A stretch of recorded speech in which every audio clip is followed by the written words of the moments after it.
CM Stalin வந்து எனக்கு ரொம்ப பர்சனலாக பிடிக்கும். ஸோ வந்து அதுக்கு வந்து அரசியல் காரணம்லாம் அப்படிலாம் கிடையாது. அரசியலை விட்டுருங்க தயவு செஞ்சு. எனக்கும் எந்த கான்ட்ரவர்சியும் வேணாம். பட் வந்து சிஎம் ஸ்டாலின் சார் வந்துட்டு என்ன அப்படின்னா வந்துட்டு very very hard working person. நீங்கள் வந்து எந்த கட்சியாக இருந்தாலும் யார் எந்த பிலீஃபோட இருந்தாலும் அதை ஒத்துக்கிட்டே ஆகணும். ஏன்னா வந்து மனுஷன் வந்து 70 வயசுல வந்து என்ன உழைக்கிறாரு. நீங்கள் வந்து அவரை எவ்வளோ மோசமான ஏன்னா அவர் வந்து ரொம்ப ஸ்ட்ராட்டஜிக்கலாக திங்க் பண்ணுறாரு. வந்து ரொம்ப ஒரு பேட் நீங்கள் வந்து அவர் ஒரு பேட் பர்சன்னே கூட நீங்கள் வச்சுக்கோங்களேன்.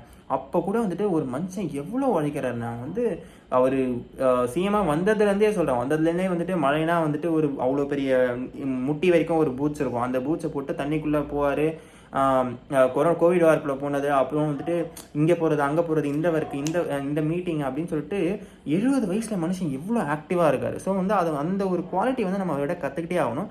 ஸோ யாராக இருந்தாலும் இப்போ வந்து 20 வயசு 30 வயசுக்குலாம் வந்துட்டு ஐயோ டயர் ஆயிடுச்சு அப்படின்னு சொல்லிட்டிங்கன்னா உங்கள் ஃப்ரெண்டு யாராவது சொன்னாங்க நீங்களே சொல்லிட்டீங்க அப்படின்னா மண்டையிலே கொட்டுங்க. உங்களை நீங்களே கொட்டிக்கோங்க.